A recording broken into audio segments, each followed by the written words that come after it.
All right, good morning and welcome to day 9. Quote I want to start us out with is one I love. Um, All progress takes place outside the comfort zone. I think you need to really realize that you guys create your reality.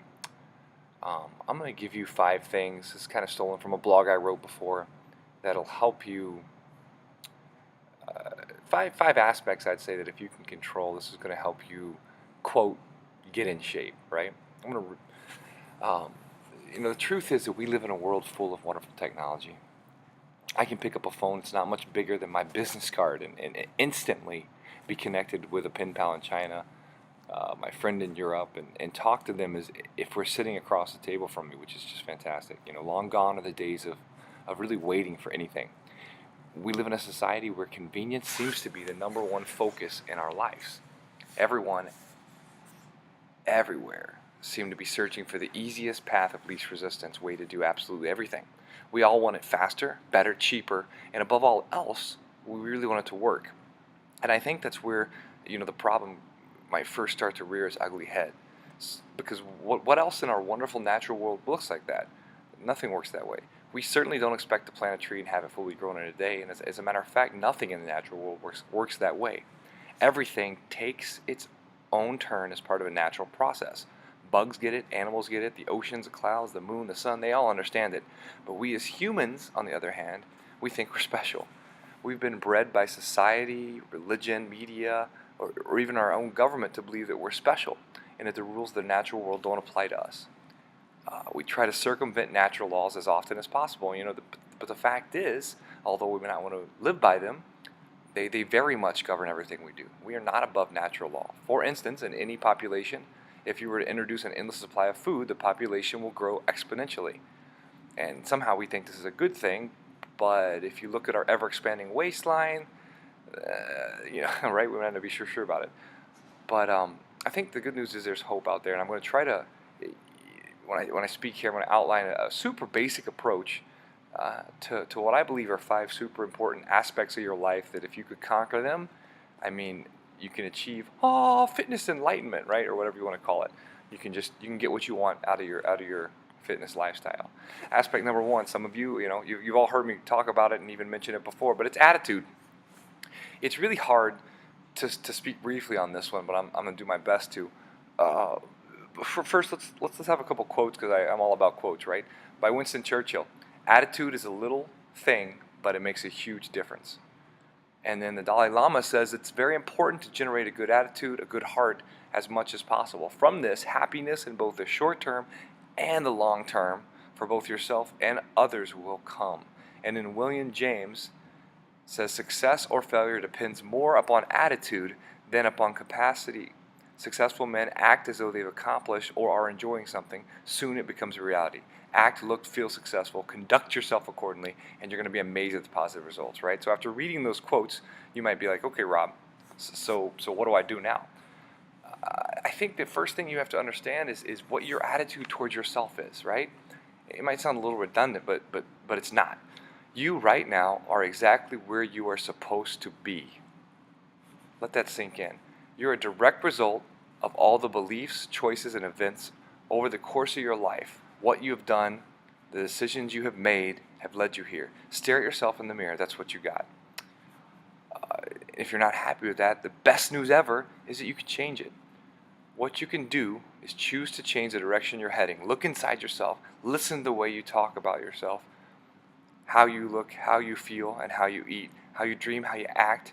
You have to find and identify any negative self-talk, any thoughts that allow you to eat that cheeseburger or skip the workout or put off joining the gym this week. Simply, your attitude towards exercising and eating is exactly where you are today. If you want to be in better shape, the first thing you need to do is decide to be in better shape. If you open your eyes right now and look, what you see is your environment. And unfortunately, it might not be pretty. It might not support the goals that you're shooting for. If you are a fit person in the United States of America, you're on the extreme end of the spectrum. As a matter of fact, we're pushing near the 70% mark in the U.S. 70% of us are either overweight or obese, and our children And unfortunately, I should say, for our children, the percentage has tripled in the past 15 years. That means if you open your eyes and ears to what society is screaming at you, if you listen to what the majority of commercials tell you or what your friends at work say, then you're going to stay the exact same way that they are. The only way you're going to change is if you turn your boat around and start pedaling against the flow of water. Paddling, I should say. Mark Twain, I used this quote before, but I love it and I'm going to revisit it again. Whenever you find yourself on the side of majority, it is time to pause and reflect. I might go a little bit further in terms of fitness and nutrition. Instead of pausing and reflecting, I'm going to recommend that you run like hell in the other direction. The bottom line is you as a human being are going to act, think, and reflect the values of the environment that you are in. So to change your life, change your environment. Perhaps the biggest point to walk away with from this is in regards to environment is don't underestimate how important it is. Try to be aware of how it can either enhance or crush your tips to get in shape. Aspect 3, time management. I'll begin this by saying, you guys know I'm a father of 3, I'm a husband of 1, I run a business, and it seemed to be very easy to fill my days, with obligations. It's impossible for me to accidentally accomplish all the things that I need to get done every day. There's only one way, and it's that I plan it. The bottom line is that you got to plan for what you're going to get through. Trust me, no one's ever accidentally got in shape. It's not like they roll out of bed and say, my goodness, I woke up the other day and just out of nowhere I had a 6-pack of abs. I could run a mile under 5 minutes and do Fran in 4 minutes. Trust me, it doesn't happen that way. What has to happen if you expect to get in shape is you've got to make time for it in your schedule. I talked about this a few days ago. And it's got to take priority. If you are taking care of your health and your fitness level first, that's not putting yourself first, or it is putting yourself first, but it's not selfish. It's not. It's actually making sure you take better care of your family by taking care of yourself first. The sad truth is most Americans take better care of their cars than they do their bodies, right? All right, on to aspect number 4, which we've talked about, which you have booklets on, but I'm going to give it to you in audio form, real quick version, dumbed down, is nutrition. Super simple. Don't eat any of this stuff. Grains, including bread, noodles, pastels, kidney beans, lentils, potatoes, dairy products, or anything with white sugar. Try to stay away from that, right? What can you eat? Meat, chicken, fish, eggs, fruit, vegetables, especially root vegetables, but not potatoes. Nuts, almonds, macadamia, walnuts, Brazil nuts, there. If you can not falter and stick with that for the most part, for now it's very simple. And take it or leave it, eat the best you can, pay attention, ask questions when you need help. And then number 5, you guys are all doing it, is movement. It's last because in my experience, believe it or not, though I love it and I live by it, it may be the least important. It's sort of like if you have those other 4 aspects aligned correctly, then number 5 falls into place. You feel so good that you find a place to move, and hopefully it can be with me, right?